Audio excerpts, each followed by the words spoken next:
I am already in chapter 8 or 9, and it's actually pretty interesting. It just got interesting. I'm hooked. Well, I'm not hooked. Like, it's a first contact story. Spoilers ahead. Now. It's a first contact story, and there's an alien from another galaxy who was coming to our galaxy. You know what they did? They killed him. And it turns out his spaceship didn't have any weapons or anything. So it's kind of crazy. So he just probably wanted to investigate the life forms here, and we killed him. Now they're worried. The humans are thinking, oh my god, does this mean that we might go to war? They might come here just and commit war because we killed one of their men. And so they're like, let's investigate where he came from.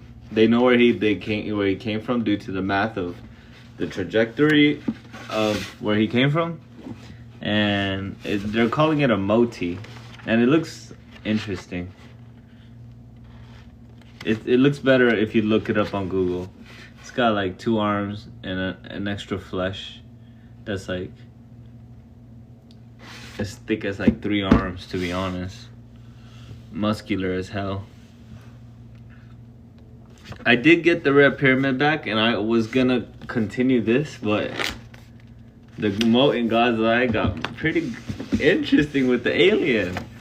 Unfortunately, it did take 70 pages, but I think I'm into it now.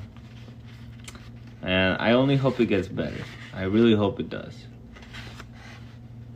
We're gonna start it soon, right now.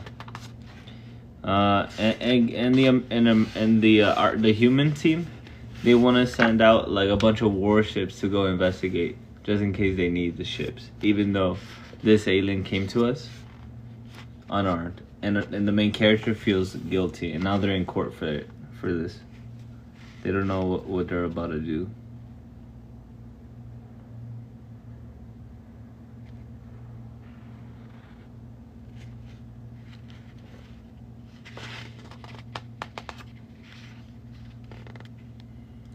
And then his highness, you know, the guy the president of all the humans, he decided to send our main character Rob Lane to go lead the crew over to the whatever is inside the moat, whatever lives there. And now we're in chapter 10 called the Planet Killer, which they're gonna send out ships that are capable of destroying planets in case they need it. That's crazy, right? Let's continue. In The Mote in God's Eye by Larry Niven and Jerry Purnell. Chapter 10. The Planet Killer. Viceroy Merrill, that's the leader of everyone, I think, of the humans, had 2 offices.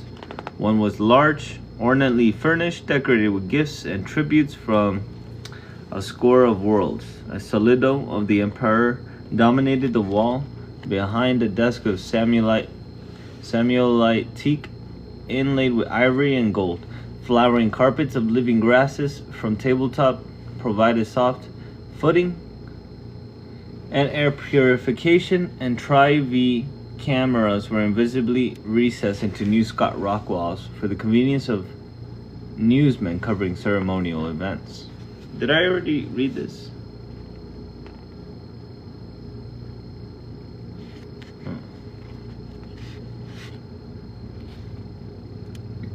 Yeah. I might have actually read this.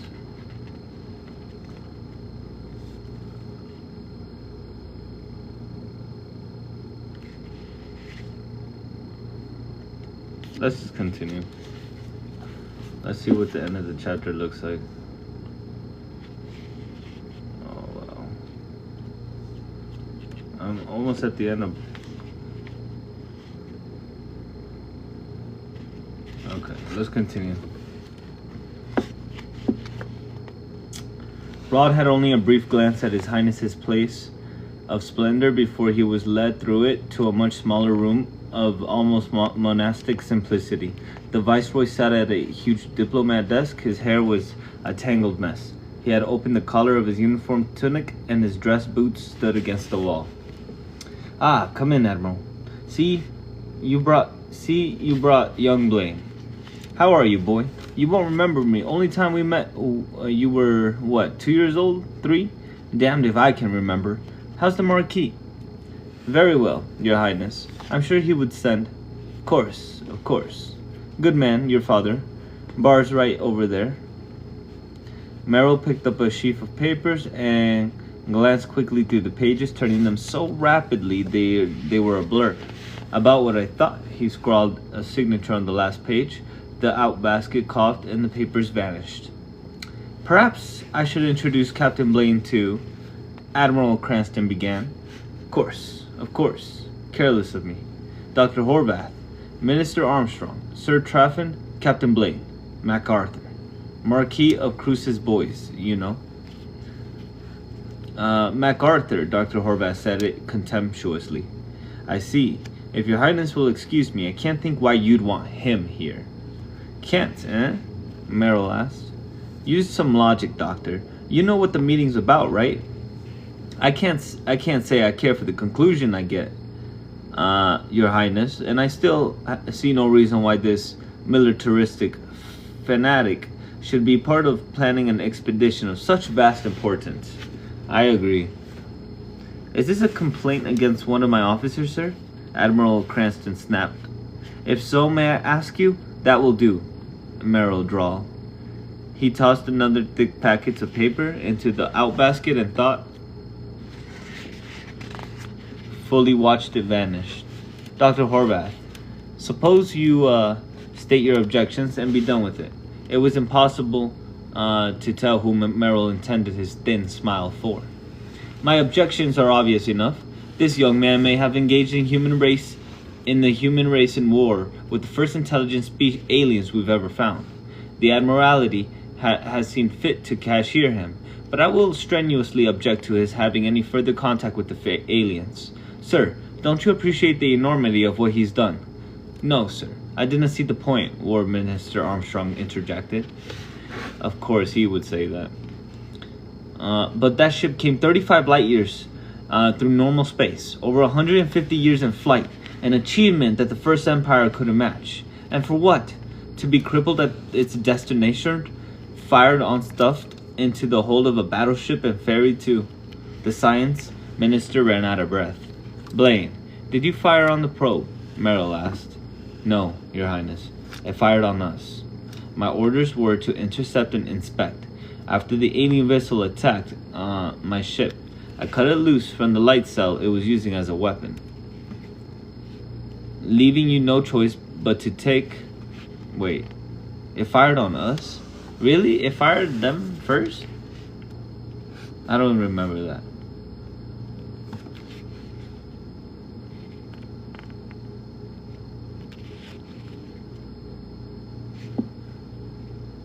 "Leaving you no choice but to take it aboard or let it burn up," Sir Traffin added. "Good work, that. But unnecessary if the probe hadn't been crippled," Horvath insisted. "When it fired on you, why didn't you have the good sense to get behind the cell and follow it? Use the cell as a shield. You didn't need to kill it. That thing fired on an Imperial warship," Cranston exploded. "And you think one of my officers would..." Merrill held up his hand. "I'm curious, Captain. Why didn't you do what Dr. Horvath suggested?" Blaine sat rigidly for a moment, his thought whirling. "Well, sir, we were low on fuel and pretty close to Cal. If I'd kept pace with the probe, I'd have ended up out of control and unable to keep station on it at all. Assuming that MacArthur's drive didn't burn up the cell anyway. We needed the velocity to get back out of Cal's gravity. Well, and my orders were to intercept." He stopped for a moment to finger his broken nose. Merrill nodded. "One more question, Blaine. What did you think when you were assigned to investigate an alien ship?" I was excited at the chance of meeting him, sir. Gentlemen, he doesn't sound like an unreasoning xenophobe to me. But when the ship was attacked, he defended her, Dr. Horvath. Had he actually fired on the probe itself? which was surely the easiest way to see that it didn't damage the ship. I would personally see that he was dismissed as unfit to serve His Majesty in any capacity whatever. Instead, he carefully cut the probe loose from its weapon, and at great risk to his own ship took it aboard. I like that combination, gentlemen. He turned to Armstrong. Dickie, will you tell them what we've decided about the expedition? Yes, Your Highness. The War Minister cleared his throat. 2 ships, the Imperial battleship Lenin and the battlecruiser MacArthur. MacArthur will be modified to suit Dr. Horvath's requirements and will carry the civilian personnel of this expedition. This is to include scientists, merchants, foreign office people, and the missionary contingent His Reverence demands. In addition to a naval crew, all contact with the alien civilization will be conducted by MacArthur. Bit extreme, isn't it? Horvath asked. No, sir. Sir Traffin was empathetic. Richard is primarily concerned that the aliens have no opportunity to obtain either the Langston field or the Alderson drive from us, but I am in full agreement. But if they, suppose they capture MacArthur, Horvath asked. Admiral Cranston exhaled a stream of blue pipe smoke. Then Lenin will blast MacArthur out of space. Blaine nodded. He'd already figured that out. Take a good man to take that decision, Sir Traffin observed. Who are you sending in Lenin? Admiral Lavrenti Kutuzov. We sent a courier ship for him yesterday. The butcher! Horvath set his drink on the table and turned in a fury to the Viceroy. Your Highness, I protested of all the men in the Empire that's not a worse choice. You must know that Kutunov was a man who sterilized Estevan. Of all the paranoid creatures in the... Sir, I beg you to reconsider. A man like that could... Don't you understand? These are intelligent aliens. This could be the greatest moment in all history. And you want to send off an expedition commanded by a subhuman who thinks with his reflexes? It's insane. It would be more insane to send an expedition commanded by the likes of yourself, Armstrong replied. I didn't mean it as an insult, Doctor, but you see aliens as friends. You look to the opportunities. You didn't see the dangers. Perhaps my friends and I see too many of them, but I'd rather be wrong my way than yours. The Council, Horvath protested feebly. Not a matter for the Council, Merrill stated. Matter of imperial defense. Safety of the realm and all that, you know. Be a neat question just how much the Imperial Parliament on Sparta has to say about it. As His Majesty's representative in this sector, I've already decided. I see, Horvath said, in dejection for a moment, then brightened. But you said the MacArthur would be modified to suit the scientific requirements. That we can have a full scientific expedition. Merrill nodded. Yes, hope we won't have anything for Kutuzov to do. Up to your people to see it. He doesn't have to take action. But there as a precaution. Blaine cleared his throat carefully. Speak up, laddie, Armstrong said. I was wondering about my passengers, sir. Of course, Merrill answered. Senator Fowler's niece and that traitor fellow. Think they'd want to go tag along? I know Sally, Miss Fowler, well, Rod answered. She's turned down 2 chances to get to Sparta, and she's been going to Admiralty headquarters every day. Anthropology student, Merrill murmured. If she wants to go, let her. Won't do any harm to show her humanity leave we aren't sending a primitive expedition, and I can't think of a better way to make that obvious. Good politics. What about this Barry fellow? I don't know, sir. See if he wants to go, Merrill asked. Admiral, you haven't got a suitable ship headed for the capital, have you? Nothing. I'd want to trust that man in, Cranston answered. You saw Plekhanov's report. Yes, well, Dr. Horvath wanted to take traders. I think His Excellency would welcome the opportunity to be there. Just tell him one of his competitors could be invited. Ought to do it, Never saw a merchant yet who wouldn't go through hell to get an edge on the competition. When will we leave, sir? Rod asked. Merrill shrugged. Up to Horvath's people. A lot of work to do, I expect. Lenin ought to be here in a month. It'll pick up Kutuzov on the way. Don't see why you can't go as soon as you think MacArthur is ready.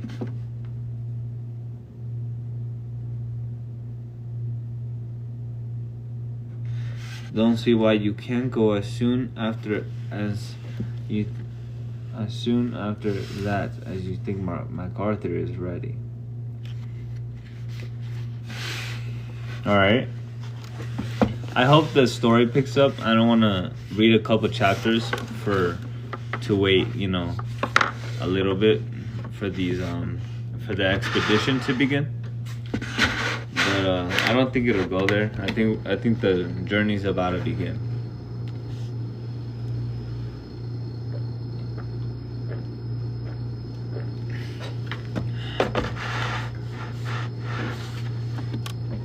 Let's continue, right?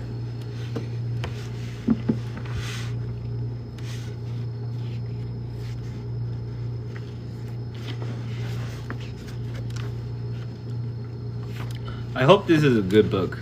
So far, it's like a 3.5. Chapter 11. The Church of Him. At 150 kilometers an hour, the monorail car moved with a subdued hissing sound. The Saturday crowd of passengers seemed to be enjoying themselves in a quiet way. They did little talking. In one clump near the back, a man was sharfing a flask around. Even this group wasn't noisy. They only smiled more. A few well-behaved children at window seats craned their necks to see out, pointed, and asked questions in incomprehensible dialect. Kevin Renner behaved in much the same fashion. He leaned sideways with his head against the clear plastic window, the better to see an alien world. His lean face bore an uncomplicated smile. Staley was on the aisle, apparently sitting at attention. Potter sat between them. The three were not on leave. They were off duty and could be recalled via their pocket computers. Artificers at the New Scotland Yards were busy scrapping the boats of the walls of MacArthur's hangar deck and making other, more extensive repairs under Sinclair's supervision. Sinclair might need Potter, in particular, at any moment, and Potter was their native guide. Perhaps Staley was remembering this, but his rigid posture was no sign of discomfort. He was enjoying himself. He always sat that way. Potter was doing most of the talking and all the pointing. Those twin volcanoes. Do you see them, Mr. Renner? Do you see yon box-like structures near the peak of each one? They're atmosphere control. Why yon volcanoes belch gas? The maintenance posts fire jets of tailored algae into the airstream. Without them, our atmosphere will soon be foul again. You couldn't have kept them going during the succession wars. How did you manage? Badly. The landscape was marked by queer sharp lines. Here, there was the green patchwork gilt of cultivated fields. There, a lifeless landscape, almost lunar, but for the softening of erosion, it was strange to see a broad river meandering unconcerned from cultivation of desert to desert. There were no weeds. Nothing grew wild. The forest grove they were passing now had the same sharp borders and orderly arrangement as the broad strips of flower beds they had passed earlier. You've been on New Scotland for 300 years, said Renner. Why is it still like this? I think there'd be topsoil by now and scattered seeds. Some of the land would have gone wild. How often does it happen that cultivated land turns to wild life on a colony world? For our history, the simple has spread faster than the topsoil. The people has spread faster than the topsoil. Potter suddenly sat up straight. Look ahead. We're coming into Quentin's patch. The car slowed smoothly. Doors swung up and a handful of passengers filtered out. The Navy men moved away with Potter in the lead. Potter was almost skipping. This was his hometown. Renner stopped suddenly. Look, you can see the Murchison's eye in the daylight. It was true. The star was high in the east, a red spark just visible against blue sky. Can't make out the face of God, though. Heads turned to look at the Navy man. Potter spoke softly. Mr. Renner, you must not call it the face of God on this world. Huh? Why not? Hymnists will call it the face of Him. They do not rather refer directly to their God. A good church member does not believe that it is anything but the coal sack. They call it the face of God everywhere else, good church member or not. Elsewhere in the empire, there were no hymnists. If you'll walk this way, we should reach the church of Him before dark. Quentin's Patch was a small village surrounded by wheat fields. The walkway was a broad stream of basalt with a ripple to its surface, as if it were a convenient lava flow. Renner guessed that a ship's drive had hovered here long ago, marking out the walkways before any buildings were erected. The surface bore a myriad of spreading cracks, with the 2- and 3-story houses now lifting both sides. The walk could hardly be repaired in the same manner. What's up, bro? Nice to see you. We're reading The Mote in God's Eye, sci-fi book, sci-fi opera.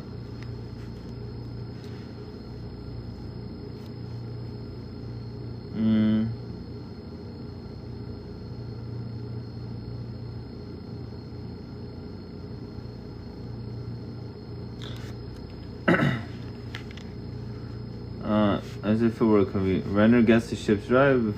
The surface bore a myriad. Okay, now lining both sides. The walk could hardly be repaired in the same manner. Renner asked, "How did the hymnist get started?"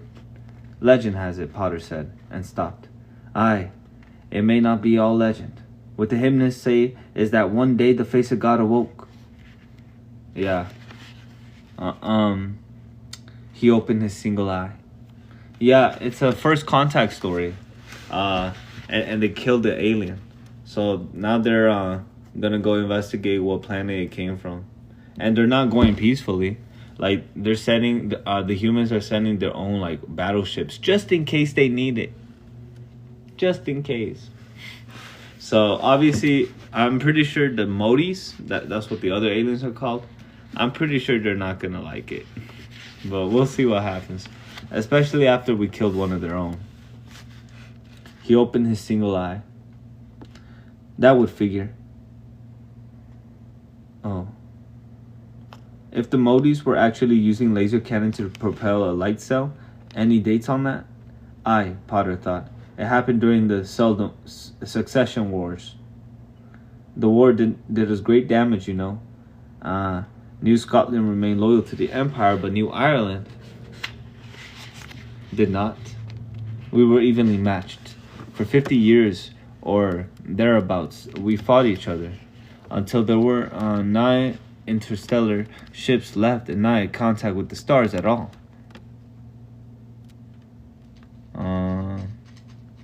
Then, in 2870, a ship fell into the system. 'Twas the Lake Crater, a trading ship converted for war with a working Langston field and a hold full of torpedoes. Damaged as she was the most powerful ship in the New Caledonia system. We had sunk that low. With her, we destroyed the new Irish traders. That was 150 years ago. You told it like you lived through it. Potter smiled.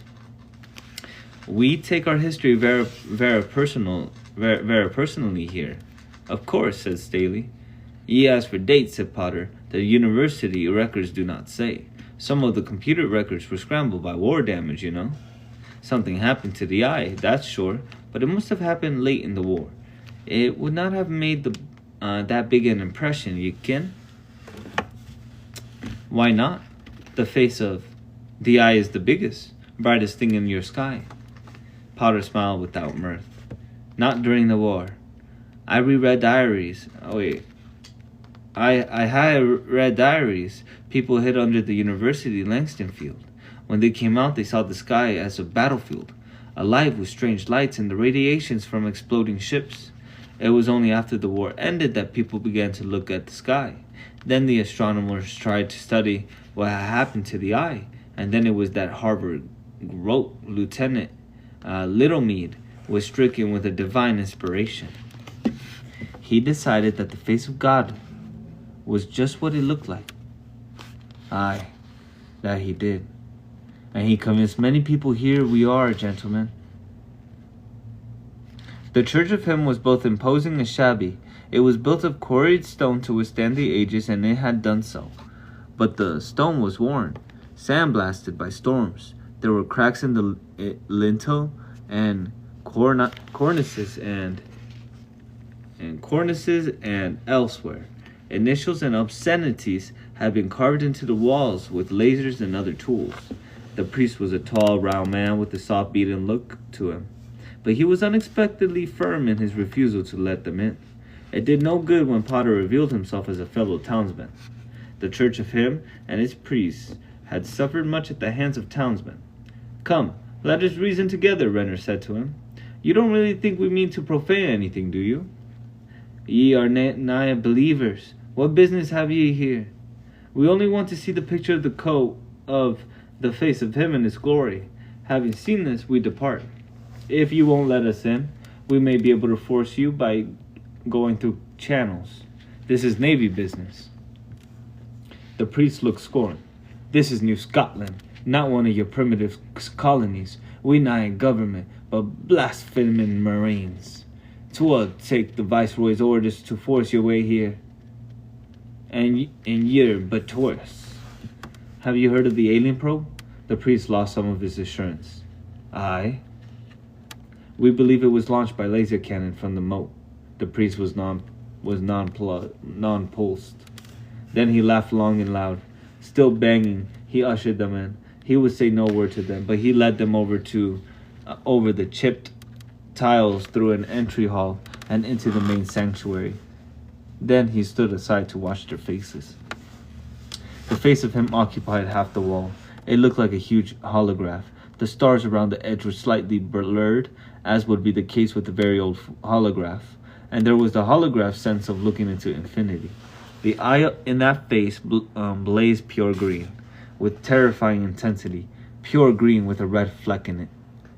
"My God," Staley said, and hastily added, I don't mean it the way it sounds, but the power.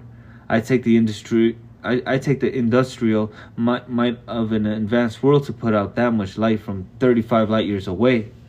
"I thought I had remembered it bigger than it was," Potter whispered. "You see," the priest crowned, "and you think that would have been a natural phenomenon. Well, you seen enough." "Yeah," said Renner, and they left. They stopped outside in the failing sunlight. Renner was shaking his head. "I don't blame Littlemead a damn bit," he said. "The wonder is he didn't convince everyone on the planet." "We're a stubborn lot," said Potter. "Your squinting silhouette in the night sky may have been too obvious too." "Here I am stupid," Renner suggested. "Aye, New Scots didn't like being treated as duller, not even by him." "Remembering the decayed building with its shabby interior," Renner said. "The church of him seems to have fallen on evil days when Littlemead saw the light." "Aye, in 2902 the light went out, 115 years ago. That event was very well documented. 'Twas the end of astronomy here until the Empire returned." "Alright, bro. Good night. It was fun. Thank you for showing up. Thank you for coming. Thank you. I hope to see you again. Have a good night, man. Stay blessed." We're gonna continue. It was fun having you. Thank you so much.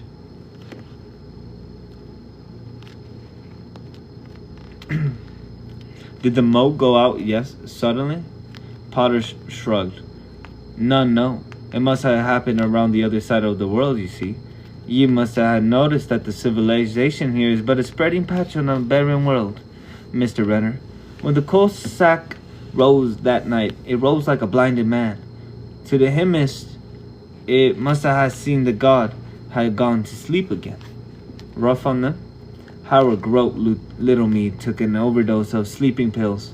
The hymnists say he hastened to meet his God, possibly to demand an explanation, said Renner. You're very quiet, Mr. Staley. Horace looked up grim-faced. They can build laser cannon that fill the sky. And we're tackling a military expedition there. Damn.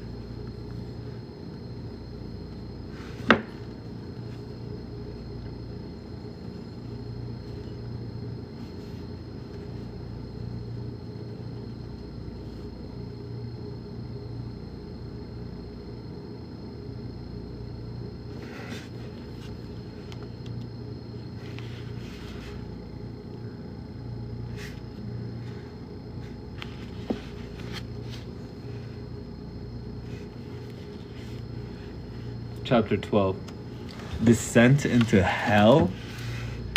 I was gonna take maybe a little break, but let me pause it. I'll be back. I'm just gonna pause it. I gotta read that. How do I pause it?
Welcome back.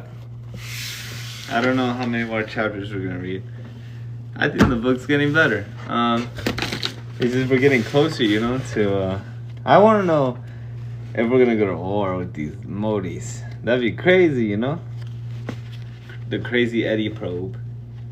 Why is it Eddie? I don't know what they mean by Eddie. The Mote in God's Eye by Larry Niven and Jerry Purnell, Chapter 12. Descent into Hell. It was just possible to assemble everyone on hangar deck. The closing launching hatch doors repaired, but obviously so, were the only open space large enough for the ship's company and the scientific personnel to gather, and it was crowded even there. The hangar compartment was stuffed with gear, extra landing craft, the longboat, and the cutter. Crated scientific equipment, ship's stores, and other crates were whose purpose even Blaine didn't know. Dr. Horvath's people insisted on carrying nearly every scientific instrument used in their specialty on the chance that it might be useful. The Navy could hardly argue with them, since there were no precedents for an expedition of this kind. Now, the huge space was packed to overflowing. Viceroy Merrill, Minister Armstrong, Admiral Cranston, Cardinal Randolph, and a host of lesser officials stood confusedly about while Rod hoped that his officers had been able to complete preparations of the ship's departure. The last days had been a blur of unavoidable activities, mostly social, with little time for the important work of preparing the ship. Now, waiting for the final ceremonies, Rod wished he got out of the capital social life and stayed aboard his ship like a hermit. For the next year or so, he'd be under the command of Admiral Kutuzov, and he suspected that the admiral was not wholly pleased with his subordinate ship commander. The Russian was conspicuously absent from the ceremonies on MacArthur's hangar doors. No one had missed him. Kutuzov was a massive, burly man with a heavy sense of humor. He looked like something out of a textbook of Russian history and talked the same way. This was partially due to his upbringing on St. Ekaterina, but mostly through his own choices. Kutuzov spent hours studying ancient Russian customs and adopted many of them as part of the image he projected. His flag ship bridge was decorated with icons. A samovar of text bubbled in his cabin, and his Marines were trained in what Kutuzov hoped were fair limitations of Cossack dances. Navy opinion on the man was universal: highly competent, rigidly faithful to any order given, and so lacking in human compassion that everyone felt uncomfortable around him. Because the Navy and Parliament officially approved of Kutuzov's action in ordering the destruction of a rebel planet, the Imperial Council had determined that the drastic measure had prevented the revolt of an entire sector. Kutuzov was invited to all social functions, but no one was disappointed when he refused his invitations. The main problem is you loony Russian customs Sinclair had offered when MacArthur's officers were discussing their new admiral. No different from the Scots, First Lieutenant Cargill had observed. At least he doesn't try to make us all understand Russian. He speaks Anglic well enough. Is that meant to say we Scots didn't speak English? Sinclair demanded. I'll let you guess, but then Cargill thought better of it. Of course not, Sandy. Sometimes when you get excited, I can't understand you, but here, have a drink. That thought, Rod, had been something to see. Cargill trying to see his best to be friendly with Sinclair. Of course, the reason was obvious. With the ship in New Scotland's yards under the intention of Yardmaster Macpherson's cruise, Cargill was at pains not to irritate the chief engineer. He might end up with his cabin removed or worse. Viceroy Merrill was saying something. Rod snapped out of his reverie and strained to listen in the confused babble of sounds. I said I really don't see the point to all this, Captain. Could have had all the ceremony in the ground except for your blessing, your reverence. Ships have left New Scotland without any attention before, the Cardinal mused. Damn. Not perhaps on a mission quite so perplexing to the church as this one. Well, that will be young Hardy's problem now. He indicated the expedition chaplain. David Hardy was nearly twice Blaine's age, and his nominal equal in rank, so that the Cardinal's reference had to be relative. Well, are we ready? Yes, Your Eminence. Blaine nodded to Kelly. Ship's company. At 10. Shut! The babble stifled, trailing off rather than being cut off, as it would if there weren't civilians on board. The Cardinal took it then, stole from his pocket, kissed the hem, and placed it over his neck. Chaplain Hardy handed him the silver pail and an asperger, a wand with a hollow bell at the end. Cardinal Randolph dipped the wand in the pail and shook water toward the assembly of officers and crew. Thou shalt purge me, and I shall be clean. Thou shalt wash me, and I shall be whiter than snow. Glory to be the Father, the Son, and the Holy Ghost. As it was in the beginning, it is now, and ever shall be, worlds without end. Amen. Ra found himself responding automatically. Did he believe in all that, or was it only good for discipline? He couldn't decide, but he was glad the Cardinal had come. MacArthur might need all the benefits that she could get. The official party boarded an atmosphere flyer as warning horns sounded. MacArthur's crew scrambled to leave hangar deck, and Rod stepped into an airlock chamber. Pumps whined to empty the hangar space of air, then the great double doors opened. Meanwhile, MacArthur lost her spin as the central flywheels whirred. With only naval people aboard, an atmosphere craft might be launched through the doors under spin, dropping in the curve relative to MacArthur, trajectory induced by the Coriolis effect, but with the Viceroy and the Cardinal lifting out, that was out of the question.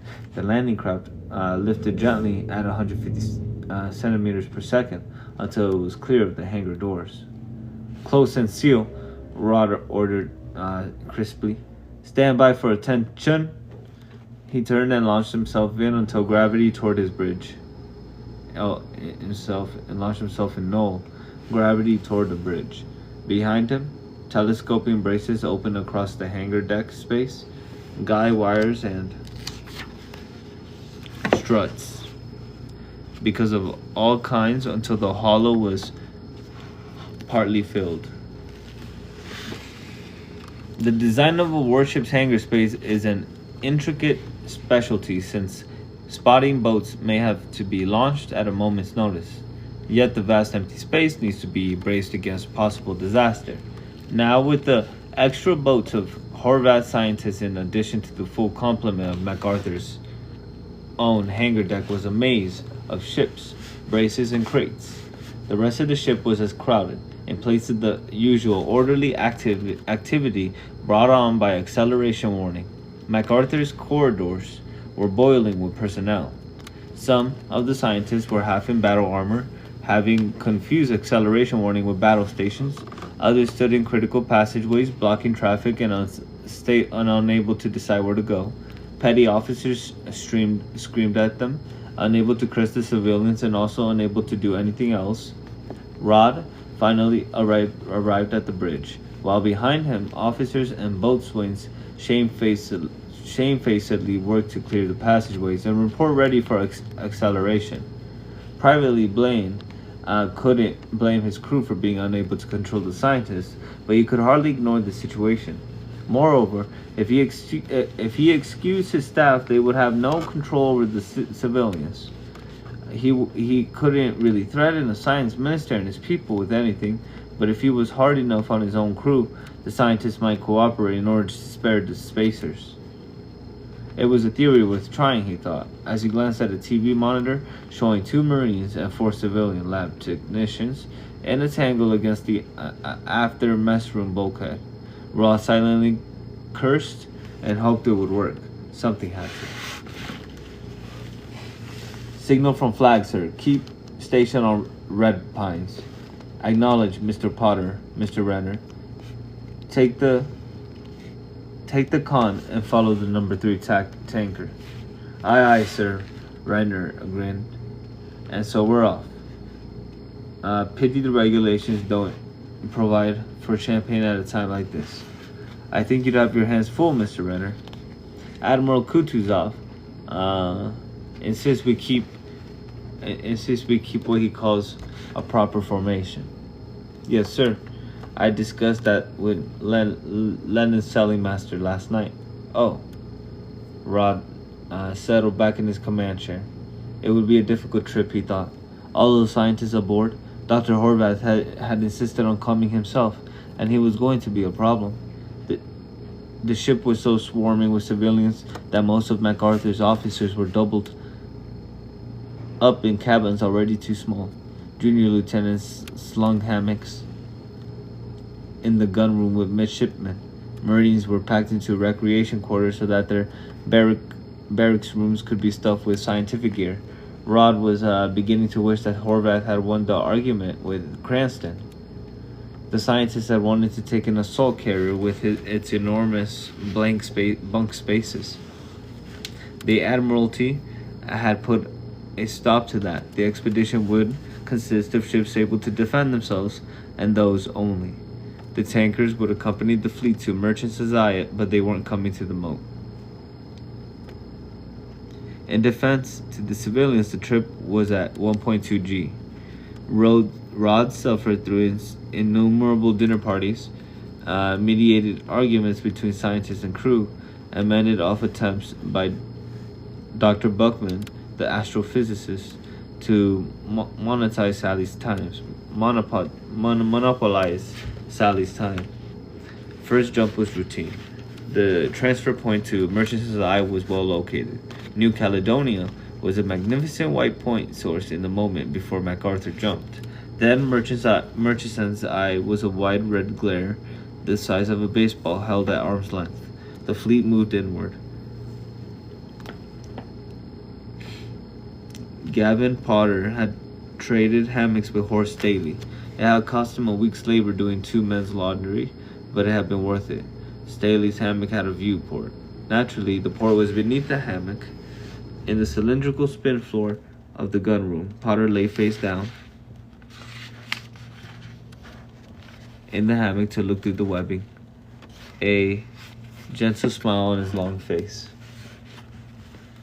Whitebread was face up in his own hammock, directly across the spin floor from Potter. He had been watching Potter for several minutes before he spoke. "Mr. Potter." The new Scot turned only his head. "Yes, Mr. Whitebread?" Whitebread continued to watch him, contemplatively, with his arms folded behind his head.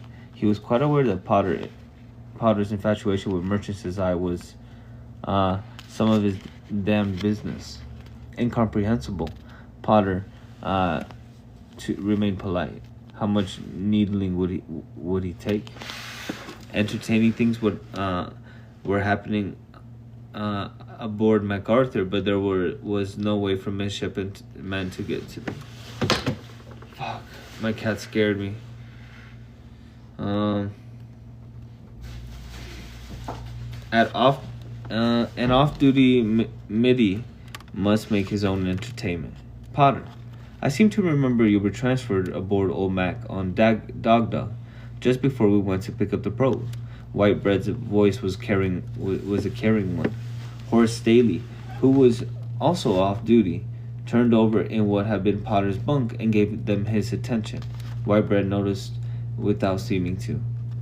Potter turned and blinked. "Yes, Mr. Whitebread, that's right." "Well, somebody has to tell you, and I don't suppose anyone else has thought of it. Your first shipboard mission involved diving right into an F-8 Sun. I hope it hasn't given you a bad impression of the service." "Not at all. I found it exciting," Potter said courteously. "The point is, diving straight into a Sun is a rare thing in the service. It doesn't happen every trip. I thought someone ought to tell you." "But, Mr. Whitebread, are we about to do exactly that?" "Huh?" Whitebread hadn't expected that. "No ship at the First Empire ever found a transfer point from Murchison's Eye to the Mote. There may no have wanted it badly, but we can assume they tried somewhat," Potter said seriously. "Now, I have had very little experience in space, but I am not uneducated, Mr. Whitebread. Murchison's Eye is a red supergiant, a big empty star, as big as the orbit of Saturn in Sol system. It seems reasonable that the Alderson point to the Mote is within yon star if it exists, does it not?" Horace Daly rose up on an elbow. "I think he's right. It would explain why nobody ever plotted the transfer point. They all knew where it was, but nobody wanted to go look. Yes, of course he's right," Whitebread said in disgust, "and that's just where we're going. Here we go again." "Exactly," said Potter. And smiling gently, he turned on his face again. "It's most unusual," Whitebread protested. "Doubt me if you must, but I assure we don't go diving into stars more than 2 out of 3 ships," he paused. "And even that's too many."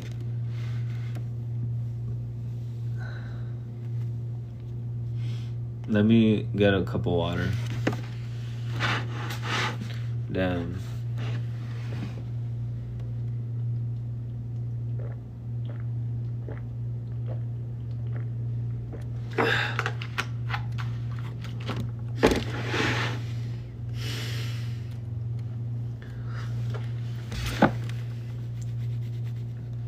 The sci-fi is crazy. I'm not gonna lie. Like the hard part, the numbers and shit. Takeoff is the way he writes takeoffs is like so like just easy. He doesn't spend a lot of time. He just says, "Oh, they took off."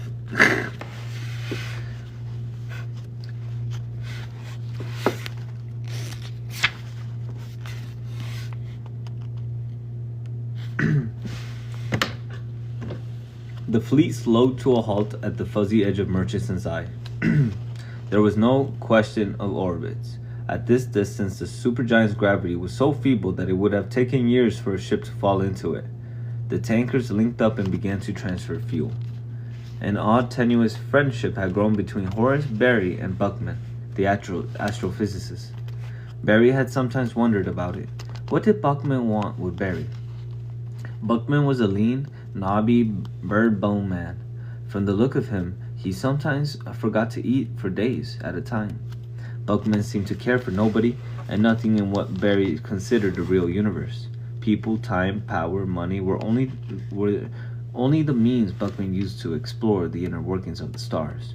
Why would he seek the company of a merchant? But Buckman liked to talk, and Berry, at least, had the time to listen.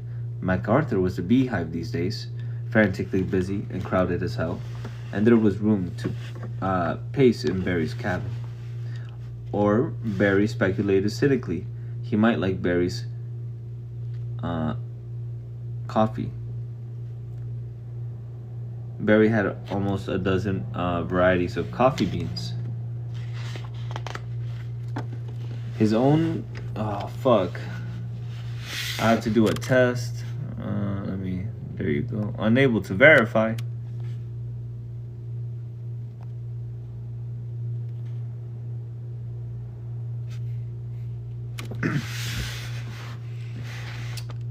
His own girder. He had a lot of coffee beans, his own girder, and filter cones to make it. He was quite aware of how the coffee compared with that in the huge percolators about the ship. Nabel served them coffee while they watched the fuel transfer on Berry's screen. There's something on my page. Huh, that's weird.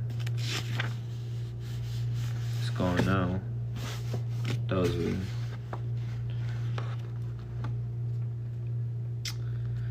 Nabel served them coffee while they watched the fuel transfer on Berry's screen.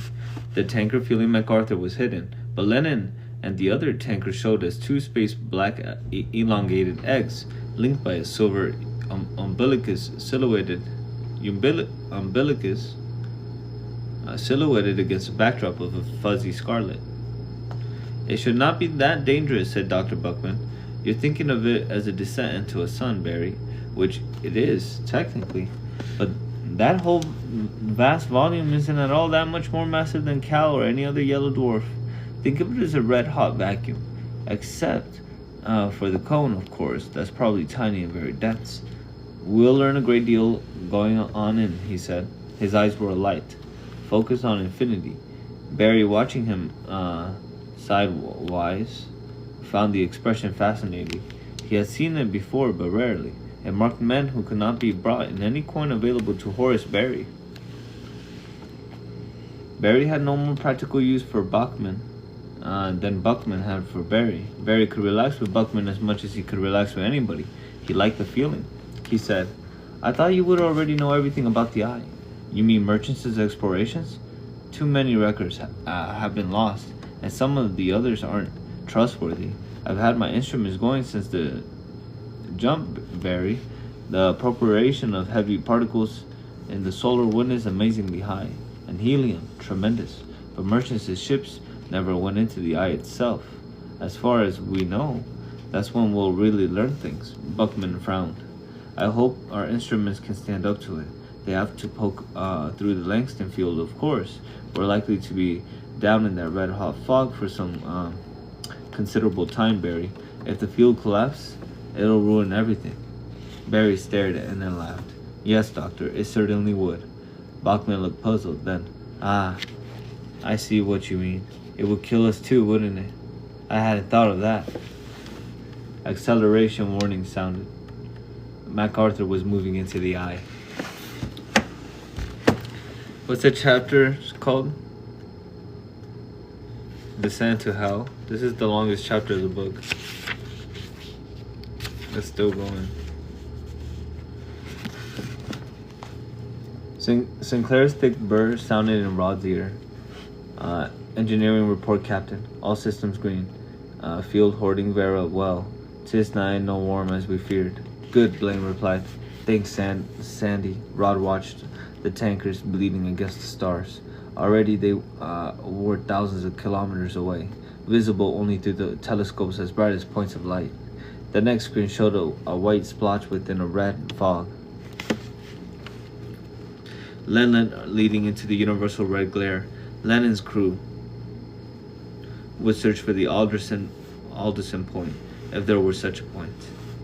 Still, 'tis certain the field will leak inward sooner or later, Sinclair's voice continued. There's no place for the heat to go, it must be stored. 'Tis no like a space battle, Captain, but we can hold with no place to radiate the accumulated energy for at least 72 hours. After that, we had no data. No one has tried the loony stunt before. Yes, somebody should have, Renner said cheerfully.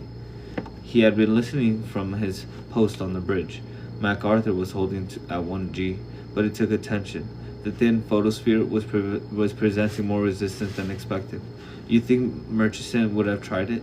The First Empire had better ships than ours. Maybe he did, Rod says absently.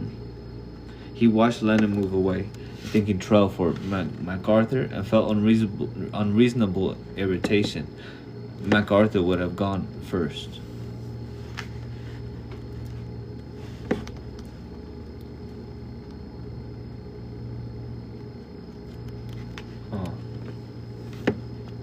The senior officers slept at their duty stations.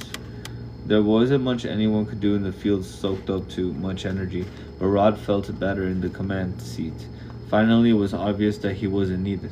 A signal came from Lennon and MacArthur. Cut her engines. Warning horn sounded and she came under spin. Until other hoots signaled the end of an unpleasant change in gravity. Crew and passengers climbed out of safety rigging. Dismiss the watch below, Rod ordered. Renner stood and watched elaborately. That's that, Captain. Of course we'll have to slow down as the photosphere gets thicker, but that's alright. The friction slows us down anyway. He looked at his screens and asked questions with swiftly moving fingers. It's not as thick as, say, an atmosphere out there, but it's a lot thicker than a solar wind. Blaine could see that for himself. Lennon was still ahead at the other limit of detection, and her engines were off. She was a black splinter in the screens, her outlines blurred by 4,000 kilometers of red-hot fog, the eye thickened around them. Wait, we're gonna dive in? We're literally diving into the sun? I thought that was a figure of speech. That's crazy. Ross stayed on the bridge another hour, then persuaded himself that he was being unfair. Mr. Renner. Yes, sir. You can go off watch now. Let Mr. Crawford take her. Aye, sir. Renner headed for his cabin. He'll reach the conclusion that he wasn't needed on the bridge 58 minutes before. Now for a hot shower and some sleep in the bunk instead of the coming chair. The companionway to his cabin was jammed as usual. Kevin Renner was pushing his way through with single-minded determination when someone lurched hard against him. Damn it! Excuse me, he snarled. He watched the miscreant regain his feet by hanging onto the lapels of Renner's uniform. Dr. Horvath, isn't it? My apologies. The science minister stepped back and brushed at himself ineffectually. I haven't gotten used to spin gravity yet. None of us have. It's the Coriolis effect that throws us off. No, it's the elbows, Renner said. He regained his habitual grin. There are 6 times as many elbows as people around the ship, Doctor. I've been counting. Very funny, Mr. Renner, isn't it? Sailing Master Renner. Renner, this crowding brothers may personnel as much as yours. If we could stay out of your way, we would, but we can't. The data on the eye have to be collected. We may never have such a chance again. I know, Doctor, and I sympathize. Now, if you'll... Visions of hot water and clean bedding receded as Horvath clutched at his lap soles again. Just a moment, please. Horvath seemed to be making up his mind about something. Mr. Renner, you were aboard MacArthur when she captured the alien probe, weren't you? Who, boy, I sure was. I'd like to talk to you. Now? But Doctor, the ship may need my attention at any moment. I consider it urgent. But we're cruising through the photosphere of a star, as you may have noticed, and I haven't had a hot shower in 3 days, as you may have also noticed. Renner took a second look at Horvath's expression and gave up. All right, Doctor. Only let's get out to the passageway. Horvath's cabin was as cramped as anything on board, except that it had walls. More than half of MacArthur's crew would have considered those walls as an undeserved luxury. Horvath apparently did not, from the look of disgust and the muttered apologies as they entered the cabin. He lifted the bunk into the bulkhead and dropped 2 chairs from the opposite wall. Sit down, Renner. There are things about that interception that have been bothering me. I hope I can get I hope I can get an unbiased view from you. You're not a regular Navy man. The sailing master did not bother to deny it. He had been a mate on a merchant ship before and would skipper one when he left the Navy when his increased experience. And he could hardly wait to return to the merchant service. So, said Horvath, and sat down on the very edge of the fold-out chair. Renner, was it absolutely necessary to attack the probe? Renner started to laugh. Horvath took it, though he looked as if he had eaten a bad oyster. All right, said Renner. I shouldn't have laughed. You weren't there. Did you know the probe was driving into Cal for maximum deceleration? Certainly, and I appreciate that you were too. But was it really that dangerous? Dr. Horvath, the captain surprised me twice. Utterly when the probe attacked. I was trying to take us around the edge of the cell before we were cooked. Maybe I'd have got us away in time and maybe not, but the captain took us through the cell. It was brilliant. It was something I should have thought of, and I happen to think the man's a genius. He's also a suicidal maniac. What? Oh, on Renner's face was retrospective dread. He should have never tried to pick up the probe. We lost too much time. We were about to ram a star. I wouldn't have believed we could pick up the damn thing so fast. Blaine did that himself? No, he gave the job to Cargill, who's better at tight, high gravity maneuvers than anybody else aboard. That's the point, Doctor. The captain picked the best man for the job and got out of the way. And you would have run for it, forthrightly and without embarrassment. But he picked it up. Well, Horvath seemed to taste something bad. But he also fired on it. It shot first. That was a meteor defense. So what? Horvath clamped his lips. All right, Doctor. Try this. Suppose you left your car on a hill with the brakes off, and the wheels turned the wrong way. And suppose it rolled down the hill and killed 4 people. What's your ethical position? Terrible. Make your point, Renner. The Motes are at least as intelligent as we are, granted? Okay. They built a meteor defense. They had an obligation to see to it that it did not fire on neutral spacecraft. Horvath sat there for what seemed a long time while Kevin Renner thought about the limited capacity of the hot water tanks in officers' country. That bad taste expression was not natural to Horvath. Renner saw. The lines in his face fell into it naturally and steadily. Finally, the science minister said, "Thank you, Mr. Renner." You're welcome, Renner stood. An alarm sounded. Oh Lord, that's me. Renner dashed for the bridge. They were deep within the eye, deep enough that the thin star stuff around them showed yellow. The field indicator showed yellow too, but with a ting of green. All this Renner saw as he glanced around at half a dozen screens on the bridge. He looked at the plots on his own screens, and he did not see the battleship. Lennox jumped.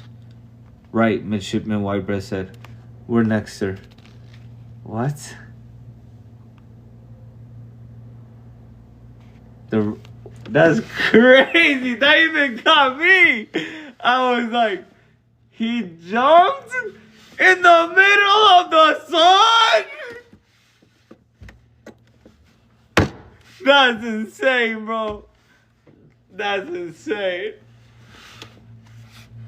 That got me. I said, what? Alright, hold on. Did that really happen? That's crazy. He said, we're next, sir. The red-haired middy's grin seemed to meet at the back of his head. Blaine sailed into the bridge without touching the companionway sides. Take the con, Mr. Renner. The pilot ought to be at your station now. Aye, aye, sir. Renner turned to Whitebread. I relieve you. His fingers danced across the input keys. Hold on. Wait, give me a sec.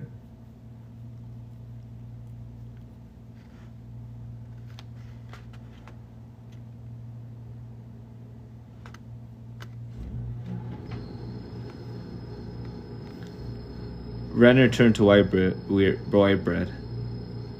I relieve you.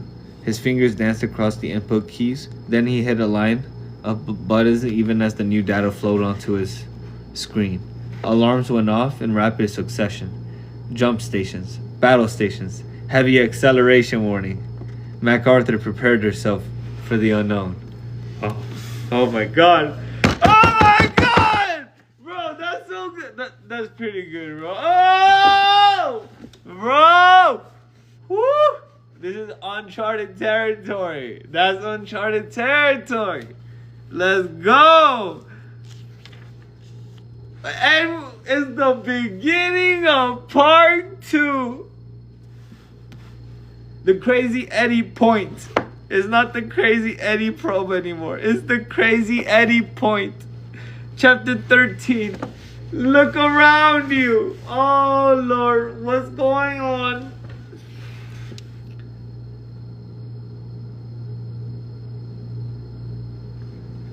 Oh my god. I don't know. We're gonna take a break. That was pretty good. That was pretty good. We're gonna take a break. We're 104 pages in.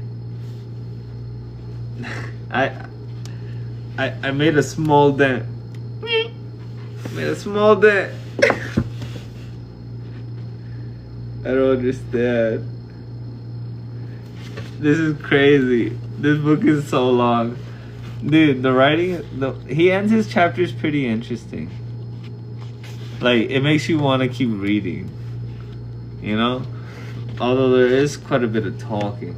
But good story. Good story. Alright. I'm actually going to take a break on the Mote in God's Eye. And then I'm actually going to pick up the Red Pyramid right now. I'm gonna go do some laundry, and when I get back, maybe we'll read a little bit. It's cause like, look at this. Look where I am.